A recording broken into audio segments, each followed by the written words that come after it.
बातमी पंढरीची आहे। पंढरपूरमध्ये व्हीआयपी दर्शन हे खरं तर बंद आहे, पण निर्बंधाचा फज्जाच उडालाय। मुनगंटीवारांना पत्नीसह व्हीआयपी दर्शन हे आता त्या ठिकाणी मिळालेलं आहे। नातेवाईकांना मात्र व्हीआयपी दर्शन नाकारलंय।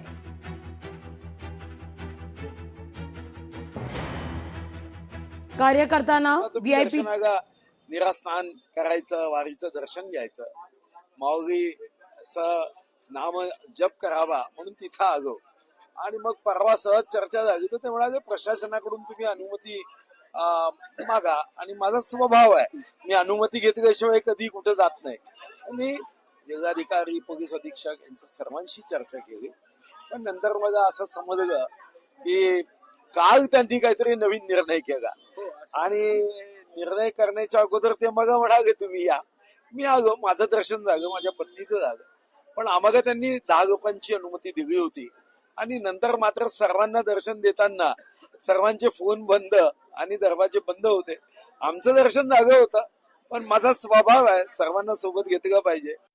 मी तर नव्हतो त्यावेळेस, काय झालं मला माहित नाही, पण सुधीर भाऊ हे समजदार आहेत आणि आमच्या राज्याचे माजी अर्थमंत्री आहे। जवळपास 7 वेळेस पासले ते आमदार आहे आणि बरेच खात्याचे ते मंत्री राहिलेले आहे। त्यामुळे प्रशासनाची चूक असली किंवा लोकप्रतिनिधी चूक असली तरी आम्ही समजून घेऊ। मला पूर्ण माहित नाही, मी बोलेल तर सांगेल। मी आल्यानंतर माझ्याबरोबर आता लोकांना सोडलं, पण त्यांच्याबरोबर काय झालं मला माहित नाही, आणि असं होऊ नये अशी अपेक्षा आमची आहे। महाज्योतीच्या लाभार्थी संख्येत मोठी कपात आहे। 1 जुलैला जारी केलेल्या शासन निर्णयामुळे ही कपात आहे। सरकारच्या निर्णयामुळे विद्यार्थ्यांच्या शैक्षणिक संधी हिरावल्यात। ओबीसी, व्हीजेएनटी, एसबीसी या विद्यार्थ्यांचं नुकसान आहे। ओबीसी विद्यार्थ्यांचं कल्याण व्हावं यासाठी महाज्योती संस्था सुरू करण्यात आली, परंतु आता शासनाने निर्णय घेतलेला आहे की महाज्योतीची विद्यार्थी संख्या कमी करायची, म्हणजेच ओबीसीची विद्यार्थी संख्या कमी करायची, अशा प्रकारचा निर्णय शासनाने घेतलेला आहे। त्याचा जीआर शासनाने 1 जुलैला काढलेला आहे।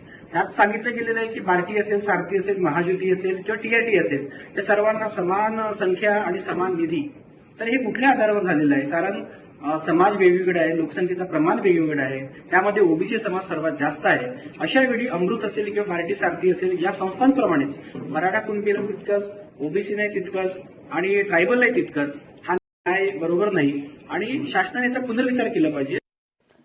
महापालिकेचा भाजी मंडयांसंदर्भात कोणतंच धोरण नाहीये। मंडयांच्या डागडुजीवर वारंवार कोट्यवधी रुपये खर्च आहेत। कोट्यवधी रुपये खर्च करण्यापेक्षा धोरण तयार करा, स्थायी समितीच्या बैठकीत सदस्यांचा आग्रह आहे।